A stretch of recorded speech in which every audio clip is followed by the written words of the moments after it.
എന്തിനെ നോക്കുവാണ്? ഇതിൽ നിന്നൊരു ഇത്തിരി പോലും കിട്ടത്തില്ല. ഇന്നലെ ഒരുത്തന്റെ കയ്യിൽ നിരന്ന് മേടിച്ചതാണ്. എന്ത് പറയാനാന്ന് പറ. എനിക്കൊരു ഭാര്യയുണ്ട്. വെളുപ്പിന് 5 മണിയാകുമ്പോ എഴുന്നേക്കും. ഇവിടെയുള്ള കംപ്ലീറ്റ് ജോലിയും ചെയ്ത് എനിക്കുള്ള ആഹാരം വെച്ച് തന്നിട്ട് അവള് തൊഴിലുറപ്പിന് പണിക്ക് പോകും.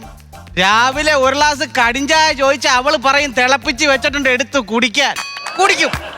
വൈകുന്നേരം അവള് പണി കഴിഞ്ഞ് വന്ന് ആ കടിഞ്ചായ ചൂടാക്കി എന്റെ കൈ തരുമ്പോ രഘു കുടിക്കും. എന്നാലേ രഘു കുടിക്കും. ഇവിടെ കിടന്ന് ഞാൻ കഷ്ടപ്പെടുന്നേക്ക് ആരറിയുന്നു? അവക്ക് പണിക്ക് പോയാ മതി. രാത്രി ഇവിടെ കിടന്ന് ഉറങ്ങുന്ന സമയത്ത് എനിക്ക് വല്ല അറ്റാകാലപ്പ അത് വേണ്ട, അത് പ്രശ്നമാണ്. എന്തെങ്കിലും സംഭവിച്ചു പോയി കഴിഞ്ഞാലും ഞാൻ കുടിക്കുന്നോ അല്ലെങ്കിൽ സമയത്ത് വല്ലതും കഴിക്കുന്നോ ആര് തിരക്കാൻ? അവക്ക് പണി പണി പണി. ഞാനുണ്ടല്ലോ, നിങ്ങൾക്കറി ചിരിക്കാൻ പറഞ്ഞല്ല, ഒരു പണിക്കും വേലക്കും പോകാതെ ഈ ബെഞ്ചേ തന്നെ കിടന്ന് ഉറങ്ങി നോക്കണം. അപ്പൊ അറിയാതിന്റെ കഷ്ടപ്പാട്. അയ്യോ, ചില ദിവസം ഉണ്ടല്ലോ 10 മണി കഴിഞ്ഞാൽ ഈ ബെഞ്ചിനകത്ത് വെയിലടിക്കും. ഈ ബെഞ്ചേ കയറി കിടന്ന ബെഞ്ച് വരെ എന്നോട് ചൂടാവും, അറിയാവോ? ഒരു ദിവസം കിടന്ന് ഞാൻ ഈ ബെഞ്ച് ഒട്ടിപ്പോയി. അവസാനം മഴയത്ത് അവള് കൊണ്ടിട്ട് എന്റെ പൊളിച്ചെടുക്കുക. തൽക്കാലം ഇപ്പൊ ഇത് ഇവിടെ ഇരിക്കട്ടെ. ഇനി അകത്ത് കയറി പോയി ചോറെടുത്ത് പാത്രത്തിലിട്ട് എപ്പ കഴിക്കാൻ ഒരു പിടുത്തവുമില്ല. നമ്മുടെ വിധിയോ വിധി. പാവപ്പെട്ടവർക്ക് ദൈവം തന്നെ തുണ. അല്ല ഇപ്പൊ എന്തോന്ന് പറയാം?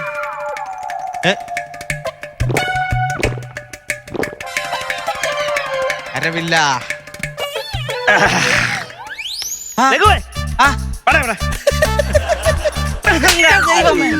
അടിച്ചിട്ട് ഇയാളെ വീട്ടിലും പോയി. വീട്ടിൽ പോയില്ല, ഇവിടെ നിപ്പുണ്ടായിരുന്നു. എന്താണ് അത്? ശരി, രാവിലെ വീട്ടിൽ കയറി വന്ന് മനുഷ്യൻ ആരെങ്കിലും കയ്യിൽ നിന്ന് കഷ്ടപ്പെട്ട് മേടിച്ച സാധനം എടുത്തടിച്ച് എന്റെ ചെവിക്കൽ അടിച്ച് പൊട്ടിച്ചേക്കുന്നു. അടിക്കും. ഇവിടെ സാധനം മാത്രം ഒഴിച്ചു വെച്ചാൽ മതിയോ? ടച്ചിങ്സ് ആര് കൊണ്ടുവെക്കോടാ?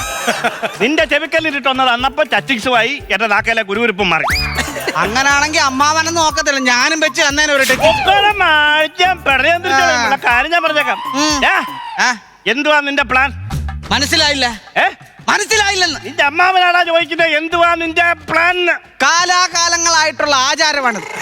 ഏത് മരുമക്കളെ കണ്ടാലും അമ്മാവന്മാര് വന്ന് ചോദിക്കും എന്താ നിന്റെ പ്ലാൻ എന്ന്. എനിക്ക് ഒരു പിടുത്തവും കിട്ടിയിട്ടില്ല. ഞാൻ തിരിച്ചു ചോദിക്കുവാണ്. ഈ ചോദ്യം എന്നോട് ചോദിക്കുക, അമ്മാവൻ എന്താണ് ഉദ്ദേശം? എന്റെ ഉദ്ദേശം നല്ല ഉദ്ദേശമാണ്. അതാണ് ഞാൻ ചോദിക്കുന്നത്. നീ എപ്പോ അടക്കും? ഇവനോടെ വന്ന് നിന്നിട്ട് എന്നോട് അങ്ങനെ ചോദിച്ചാൽ ഞാൻ എന്ത് പറയാനാണ്? സമയമാകുമ്പോഴല്ലേ എനിക്കത് കൃത്യമായിട്ട് ചെയ്യാൻ പറ്റത്തുള്ളൂ. എന്തുവാടാ അമ്മാവന്റെ അടക്കം? പിന്നെ എടാ, നീ എന്നെ ജാമ്യം നിർത്തി ഈ വീടിന് വേണ്ടി ബാങ്കിൽ നിന്ന് ലോൺ എടുത്തില്ലയോ? അതൊക്കെ എടുത്തായിരുന്നോ? അതിന്റെ എത്ര അടവ് അടച്ചടാ നീ? ഒരടവെങ്കിലും അടച്ചാലല്ലേ ഏതെങ്കിലും ഒരു അടവ് അടച്ചോന്ന് ഓർക്കാൻ പറ്റത്തുള്ളൂ. പിന്നെ എന്ത് പറയാനാ? എന്റെ ദൈവം തമ്പുരാന് ഒരടവ് പോലും അടച്ചില്ലയോ? ഇല്ല. ചുമ്മാ അല്ലടാ, 150 നോട്ടീസ് എനിക്ക് ബാങ്കിൽ നിന്ന് അയച്ചടാ. 150 നോട്ടീസ് അമ്മാവന് ബാങ്കിൽ നിന്ന് അയച്ചാ? എന്ത് വൃത്തികെട്ട ബാങ്കാണത്?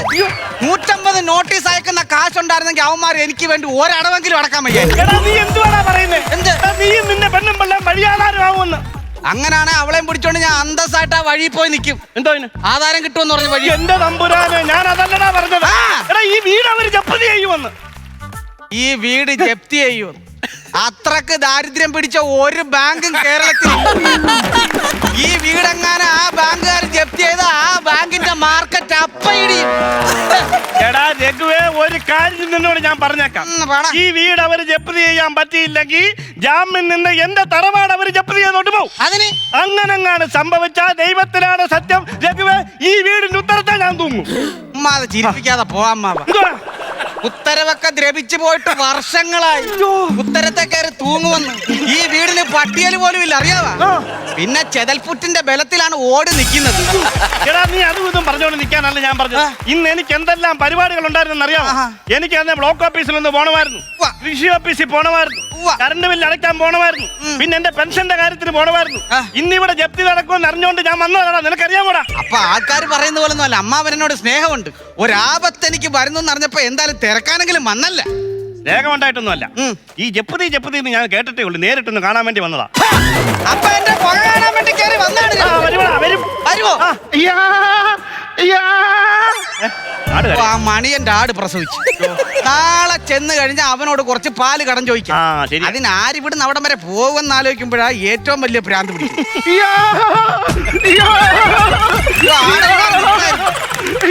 എന്താണ് എനിക്ക് വയ്യണ്ണ. എന്നാ പിന്നെ വണ്ടി പിടിച്ച് ഏതെങ്കിലും ആശുപത്രിയിലോട്ട് പോകാമായിരുന്നു. എന്തിനാണ് ഇങ്ങോട്ട് കെട്ടിയെടുത്തത്? അതല്ലെന്ന് അണ്ണാ, ഞാനവിടെ പോയി തൊഴിലുറപ്പിന്റെ പണിക്ക് നിൽക്കുമായിരുന്നു. പണിക്ക് നിന്നപ്പോ രഘുവിന്റെ പെണ്ണിനെ കയറി പിടിച്ച് ഏത് റേഞ്ചർ സാഹിബാണ് അവരോട് ഇറങ്ങി വേണം വെട്ടി അവന്റെ കൈ. ആരും പിടിച്ചൊന്നുമില്ല. അമ്മാവനപ്പോ വന്ന് ഞാൻ കുറച്ചു നേരം മക്കളെ വന്നിട്ട് ആന്നോ? അമ്മ, അയ്യോ ചേട്ടാ, ഞാനവിടെ പണിക്ക് നിന്നപ്പോഴേ ദൂരേന്ന് ഒരു ഘോഷയാത്ര വരുന്ന കണ്ട്. ഞാൻ പെട്ടെന്ന് ചെന്ന് മതിലിൽ അവിടെ ചെന്ന് ഇങ്ങനെ കൈയും വെച്ചത് ഘോഷയാത്ര കണ്ടുകൊണ്ട് നിൽക്കുമായിരുന്നു. അപ്പൊ ഞാൻ അവരോട് ചോദിച്ചു, ഇത് ഏത് അമ്പലത്തിലെ ഘോഷയാത്രയാന്ന് ചോദിച്ചു. അപ്പൊ അവര് പറയുക, ഇത് അമ്പലത്തിലെ ഘോഷയാത്രയല്ല, രഘുവിന്റെ വീട് ജപ്തി ചെയ്യാൻ വേണ്ടിയാന്ന്. രഘുവിന്റെ വീട് ജപ്തി ചെയ്യാൻ വേണ്ടി വരുവാന്ന് നശിപ്പിച്ചല്ലോ. അവന്മാർ ഏതെങ്കിലും ലോക്കൽ ടീമിനായിരിക്കും ചെണ്ടമേളം കൊടുത്തത്. നല്ല ടീമിന് ഞാൻ അറിഞ്ഞിരുന്നെങ്കിൽ ചെണ്ടമേളം കൊടുത്തത്. ഇതിപ്പോ നാണക്കേട് എനിക്കാണല്ലോ.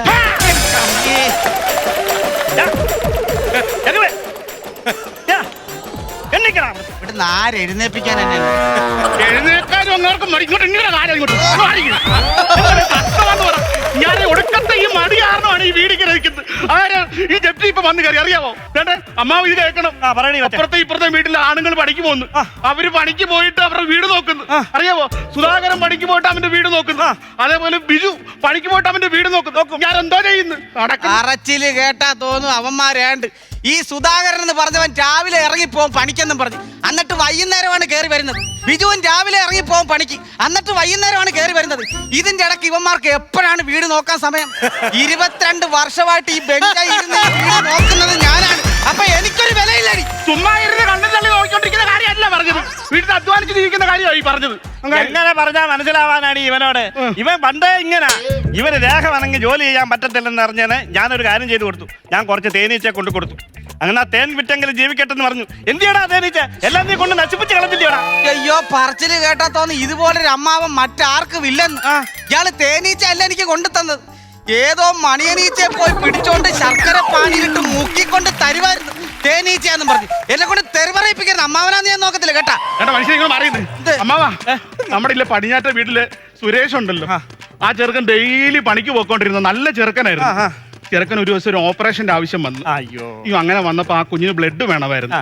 അങ്ങനെ ഇങ്ങാറുടെ ചോരയാ കൊടുത്തത്. ആ ചോര കൊടുത്തതിന് ശേഷം ആ ചെറുക്കൻ പെരക്കകത്തുനിന്ന് വെളിയിറങ്ങിയിട്ടില്ല. മടി പിടിച്ച് അന്നേരം തൊട്ടുള്ളത് ഇരിപ്പാണ്ട്.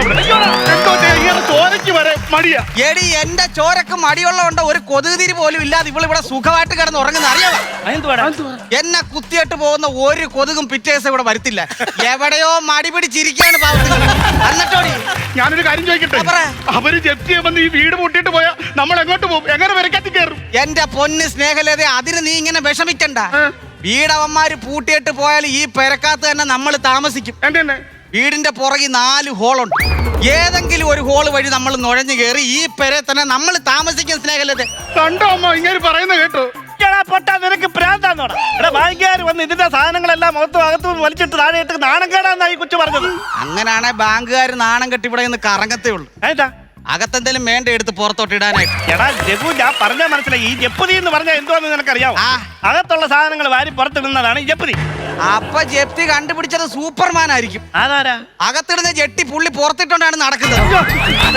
എന്റെ അമ്മ വേറെ പണിയൊന്നുമില്ല ഞാനോട് സംസാരിക്കും. ഡെയിലി 1000 രൂപ ശമ്പളം കിട്ടുന്ന ഒരു ജോലി ഞാൻ ഒരുത്തന്റെ കാലും കൈയും പിടിച്ച് ഇങ്ങാക്ക് മേടിച്ചു കൊടുത്തതാ. എന്നിട്ട് ഞാൻ ഇവിടെ കൊണ്ട് തരുന്നത് എന്തോന്നറിയോ? 200 ഗുണവ എനിക്ക് കൊണ്ട് തരുന്നത്. 200 രൂപയോ? ബാക്കി പൈസ എന്താ കാണിച്ചോടാ നീ? 1000 രൂപക്കൊക്കെ ഈ സമയത്ത് ആരെങ്കിലും പണിക്ക് പോകും? നിങ്ങൾ പറ. അതുകൊണ്ട് ഞാൻ ഒരു ബംഗാളിയെ പണിക്ക് നിർത്തി. എന്നിട്ട് വൈകുന്നേരം ആകുമ്പോ അവൻ 800 രൂപ ഞാൻ കൊടുത്തു. 200 രൂപ പണി അനങ്ങാതെ ഞാൻ വീട്ടിൽ കൊണ്ടുവന്ന് കൊടുത്തിട്ടുണ്ട്. അറിയാവാ? കണ്ടോ പറയുന്നത് കണ്ടോ? ഞാൻ എങ്ങോട്ട് പോകാൻ ഇങ്ങനെ വിളിച്ചോണ്ട് ഞാൻ എങ്ങോട്ട് പോകാമോ? എന്റെ മക്കളെ നീ വിഷമിക്കണ്ട. ഞാനൊരു പരിഹാരം കണ്ടിട്ടുണ്ട്. ശരിയാക്കണ്ടേ? നീ ഒരു കാര്യം ചെയ്യും.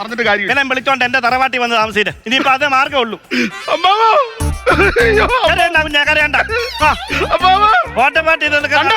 കണ്ണു തുറന്ന് നോക്ക്. കണ്ടോ എന്തൊരു സ്നേഹം!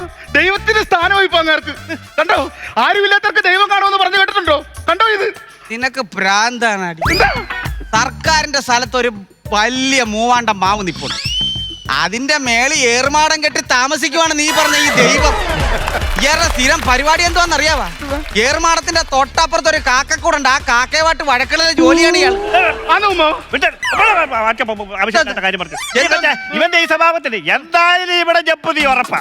ജപ്പതിക്കാർ ഇവിടെ ചെണ്ടാൻ കൊട്ടി വരുന്ന പറഞ്ഞാൽ നീ ഒരു കാര്യം ചെയ്യണം, എന്റെ കയ്യും കാലും കെട്ടി വിടണം, അല്ലെങ്കിൽ എന്നെ തനിക്കൊരവന്മാരറിയും. കേട്ടോ എന്തേ? കേട്ടോ എന്ത്? അമ്മാവൻ പറഞ്ഞു കേട്ടോ എന്ത്? അമ്മാവന്റെ കയ്യും കാലും കെട്ടിയിരുന്നത് ബാങ്കുകാർ വരുമ്പോണ്ടല്ലോ അവരെ അടിക്കാൻ വേണ്ടി അമ്മാവൻ തയ്യാറായിട്ട് നിൽക്കുവാന്നാ പറഞ്ഞത്. അർത്ഥം മനസ്സിലായോ? എടീ നിനക്ക് തലക്ക് ഭ്രാന്താണ്. ചെണ്ടയും കൊട്ടി ബാങ്കുകാർ വന്ന അപ്പയാള് മയിലാട്ടമാണ്. അതുകൊണ്ടാണ് കയ്യും കാലും കെട്ടിയിടാൻ പറയുന്നത്. അങ്ങനെ ഒരു കുഴപ്പമുണ്ട് പക്ഷേ എനിക്ക് ചെണ്ട കൊട്ട് കേട്ട് കഴിഞ്ഞാൽ എനിക്കിപ്പോ ജപ്പതിയാണെന്നോ ഉത്സവമാണെന്നോ ഞാൻ തൊള്ളത്തില്ല, ഞാൻ തുള്ളും.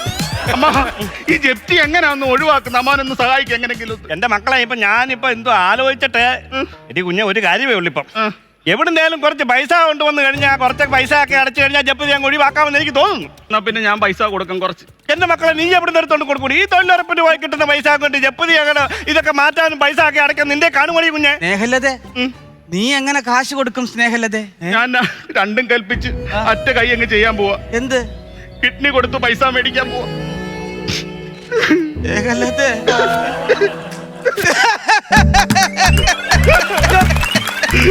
അയ്യോ അയ്യോ അയ്യോ അയ്യോ അയ്യോ അയ്യോ അയ്യോ